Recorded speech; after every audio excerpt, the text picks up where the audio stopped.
नीतीश जी पर एनडीए के लोग भी भरोसा नहीं कर रहे हैं और इसलिए 2025 के बाद बिहार के राजनीति में नीतीश का कोई फ्यूचर नहीं। पैदा होने वाला उस सामंती ताकत से हमारी लड़ाई है और ये लड़ाई जारी रहेगी, क्योंकि सामंतवाद, पूंजीवाद और कारपोरेट तीनों मित्र हैं और तीनों की मित्रता जनता के शोषण का हथियार है। सामंतों को, उन तमाम गुंडों को, उन तमाम अत्याचारियों का गठबंधन एक दूसरे के साथ, हर जाति के सामंत एक दूसरे को अपने इंटरेस्ट पर गठबंधन बनाए हैं। बैठक हुई है और उस बैठक में सभी जो एनडीए के दल है वो क्षेत्र में सम्मेलन करेंगे और 225 सीट जीतने का जो लक्ष्य है वो करेंगे। इस बात को किस नजरिए से आप देख रहे हैं? नीतीश कुमार जी 2025 में सम्मेलन करेंगे तो हर राजनीतिक दल को अपनी बात करने के लोकतंत्र में अधिकार है। विपक्ष को भी दमदार तरीके से अपनी बात रखने का भी अधिकार है।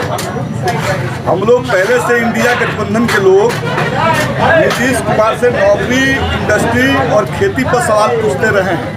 इंडिया गठबंधन के लोग भी विभिन्न विधानसभाओं में पहले से आंदोलन में हैं, जन जागरण में है, सम्मेलन हो रहे हैं, कार्रवाई हो रही है और हम नीतीश कुमार से जानना चाहते हैं कि पिछले 20 सालों में नीतीश कुमार जी जिस पलायन के सवाल पर सत्ता में आए थे, जिस नौकरी के सवाल पर सत्ता में आए थे, जिस विकास के सवाल पर सत्ता में आए थे, नीतीश कुमार जी बतलाएंगे कि बिहार में उनके प्रयास से कितने उद्योग लगे और उन उद्योगों में कितने लोगों की रोजगार मिली। पहले ये बात बतलाएं, नीतीश जी ये बात बतलाएं कि बिहार के खेती के विकास के लिए, बाढ़ और सुखाड़ से निदान के लिए उनके पास उन्होंने 20 वर्षों में क्या किया। नीतीश जी ये बतलाएं कि पलायन रोकने के लिए नीतीश कुमार ने और कौन सी नीतियाँ अपनाई। जब इस मोर्चे पर हम नीतीश कुमार की तुलना करते हैं तो बिहार के अंदर न इंडस्ट्रीज लगी, न बाढ़ और सुखाड़ के हालात से मुक्ति मिली और नहीं पलायन रुका। तो ये नीतीश कुमार जी विकास के मोर्चे पर पूरी तौर पर फ्लॉप हैं। और यही नहीं, जिस जंगल राज की वो बार बार बात करते थे, आप देख रहे हैं कि जदयू, भारतीय जनता पार्टी और कई दलों के नेताओं के सरेआम पटना के सड़कों पर हत्या हो रही है, बलात्कार हो रही है। आपने देखा कि एक सांसद को बिश्नोई गैंग ने खुलेआम धमकी दी। तो ये प्रमाणित करता है कि नीतीश कुमार के राज में न विकास हुआ और न ही अपराध रुका। नीतीश कुमार के राज में अगर कुछ हुआ तो जनता पर टैक्स बढ़ाए गए और उस टैक्स के पैसे को नीतीश के मंत्रियों ने, नीतीश के अफसरों ने खूब लूटा और खूब मौज काटा। इसके सिवाय बिहार के अंदर कुछ नहीं हुआ। सर, बिहार के राज्य की राजनीतिक में आने वाले दिनों में नीतीश कुमार को आप किस नज़रिए से देखते हैं? देखिए, बिहार के राजनीति में नीतीश कुमार जी कई नेताओं को कत्ल करने की कोशिश कर रहे हैं। आपने देखा कि सम्राट चौधरी को पगड़ी उतरवा दिया, आपने देखा कि उपेंद्र कुशवाहा को हरा दिया और आपने देखा कि नीतीश कुमार जी मोदी जी से मिलकर रामविलास जी की मूर्ति उखड़वा के चिराग को भी बेइज्जत किया। तो बिहार में जो उदयमान नेता हैं उनका कत्ल करना नीतीश जी की मजबूरी हो गई है, इसलिए कि नीतीश बिहार की जरूरी नहीं है और नीतीश अच्छी तरह से जानते हैं कि बिहार में अब उनका कोई भविष्य नहीं है। इसलिए कभी दाया कभी बाएं दूसरे दलों को पूंछ पकड़ के अपनी ताकत को मजबूत करने में लगे हैं। कल की जो बैठक हुई है इस बात को कहलवाने के लिए हुई है कि 2025 में नीतीश जी मुख्यमंत्री होंगे। मतलब क्या? नीतीश जी पर एनडीए के लोग भी भरोसा नहीं कर रहे हैं और इसलिए 2025 के बाद बिहार के राजनीति में नीतीश का कोई फ्यूचर नहीं।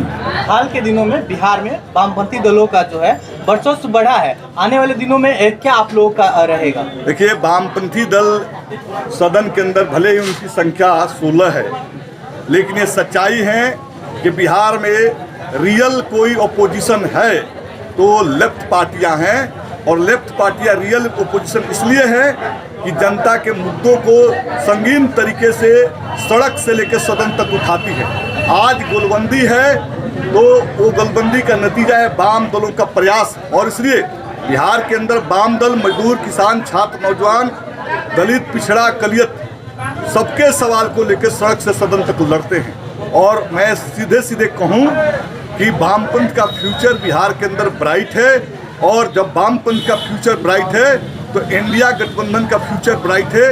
इंडिया गठबंधन का फ्यूचर ब्राइट है तो 2025 का सीएम चेहरा नीतीश को, सीएम चेहरा तेजस्वी को, हमारे इंडिया गठबंधन का सीएम चेहरा तेजस्वी हैं, और 2025 में तेजस्वी बिहार का मुख्यमंत्री होंगे।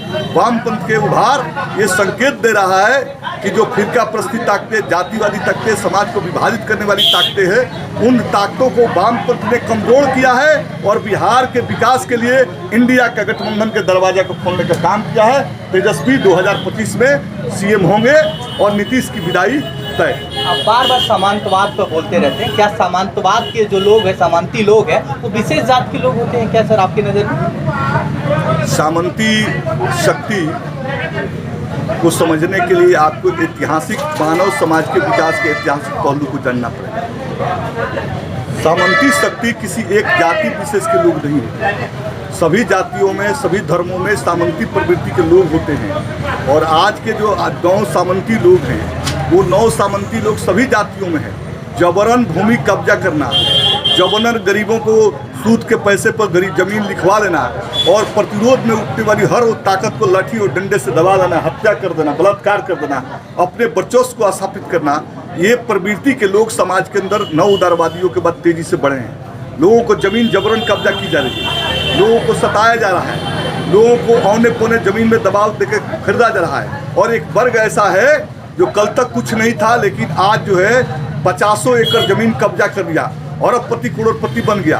तो वो वर्ग जो आ रहा है वो बहुत ही आक्रामक वर्ग है। वो लोगों को टॉर्चर कर रहा है, लोगों पर दबाव बना रहा है, लोगों को जो है दोहन शोषण कर रहा है। तो ऐसे लोग तो सभी जातियों में हैं, किसी जाति विशेष में नहीं है। सभी जातियों में ऐसे लोग मिलते हैं, और ऐसे लोग जो हैं जनता को प्रताड़ित करते हैं, जनता के अधिकारों का हनन करते हैं, जनता का शोषण करते हैं। हमारी लड़ाई उन सामंतवादी ताकतों से है, चाहे किसी जाति, किसी संप्रदाय में है। उन सामंती ताकतों को मैं बख्शने नहीं जा रहा हूं, क्योंकि हमारी पार्टी और मैं मजदूर, किसान, छात्र, नौजवान, दलित, अकलियत, पिछड़ा, अमीर, अगड़ी जातियों के गरीबों की पार्टी है। और हमारे गरीबों पर, मजदूरों, किसानों पर अगर किसी का सबसे ज़्यादा हमला है तो सामंती ताकतों के हमला है। और इसलिए मार्क्सवादी कम्युनिस्ट पार्टी, वामपंथी लोग सामंती ताकतों के खिलाफ, पूंजीवादी ताकतों के खिलाफ, जो है कारपोरेट ताकतों के खिलाफ सतत संघर्ष की है। और इस क्षेत्र के अंदर पूंजीवाद और सामंतवाद के सहारे जो 9 सामंत पैदा हो गए हैं, हर इलाके में जाइए गरीबों के जमीन जबरन लिखाए जा रहे हैं। हर इलाके के अंदर ये सूद का कारोबार चल रहे हैं। अगर सूद नहीं दिया तो पीट कर रजिस्ट्री ऑफिस में जमीन लिखाए जा रहे हैं। और एक संगठित गुंडों की टीम हर इलाके में बढ़ गई है जो भूमि हड़पने में लगी हुई है। तो मैं तो कहता हूँ इस तरह के तत्व क्या किसी एक जाति में है? नहीं, इस तरह के तत्व सभी जातियों में है। और उन तमाम सामंतों को, उन तमाम गुंडों को, उन तमाम अत्याचारियों का गठबंधन एक दूसरे के साथ, हर जाति के सामंत एक दूसरे को अपने इंटरेस्ट पर गठबंधन बनाए हैं। और वही सामंती लोग आज मार्क्सवादी कम्युनिस्ट पार्टी को इस क्षेत्र के अंदर डिस्टर्ब करने के लिए नाना प्रकार के कुत्सा प्रयास कर रहे हैं। मैं फिर चेतावनी देना चाहता हूं कि मार्क्सवादी कम्युनिस्ट पार्टी के एक एक कार्यकर्ता के शरीर में एक एक कतरा खून रहेगा। सामंती ताकतों को हम जनता को लूटने की खुली छूट नहीं देंगे। जनता को संगठित करके सामंती ताकतों को मसल देंगे। ये आह्वान के साथ मार्क्सवादी कम्युनिस्ट पार्टी क्षेत्र के अंदर काम कर रही है। और इसलिए जो लोग, कुछ राजनेता सामंतवादी शक्ति की जब मैं चर्चा करता हूँ हमला करते हैं तो किसी जाति विशेष से उसे जोड़ने के प्रयास करते हैं। और वो नेता का कोई राजनीतिक वजूद नहीं है, उन लोगों को कोई राजनीतिक कार्यक्रम नहीं है, बल्कि अपनी जातियों को डरवाते हैं, धमकाते हैं कि सत्येंद्र यादव मार्क्सवादी कम्युनिस्ट पार्टी आ जाएगी तो आपके जमीन, आपके अधिकार को छीन लेगी। ऐसा बात गलत बात है। हम तो कह रहे हैं कि हर जाति में अगर मेरे घर भी कोई सामंती शक्ति है, हमारी लड़ाई उससे भी है। हर घर में पैदा होने वाला उस सामंती ताकत से हमारी लड़ाई है और ये लड़ाई जारी रहेगी, क्योंकि सामंतवाद, पूंजीवाद और कारपोरेट तीनों मित्र हैं और तीनों की मित्रता जनता के शोषण का हथियार है। सर, महागठबंधन के जो नेता हैं वो नीतीश कुमार के प्रति कभी कभी एकदम नरम हो जाते हैं, मुलायम हो जाते हैं, ऐसा क्यों है सर? अब ये सवाल का जवाब तो वो जो नरम होते हैं वो देंगे। हम तो कहा कि वामपंथ विपक्ष का न्यूक्लियस सेंटर है, हम अपोजिशन हैं और नीतीश के प्रति ना कोई हमें नरमी है ना कोई गर्मी है। राजनीतिक सवाल पर नीतीश को हम कभी बकसने नहीं जा रहे हैं। अगर आज बिहार बर्बादी के कगार पर खड़ा है, बिहार के नौजवान के भविष्य बर्बाद हो गए, बिहार के खेती बर्बाद हो गई, बिहार के अंदर इंडस्ट्रीज नहीं लगा, बिहार के अंदर अपराध बढ़ा, बिहार के अफसर दो हाथ लूट रहे हैं, तो उसका एकमात्र जिम्मेवार कोई है तो वो है नीतीश कुमार।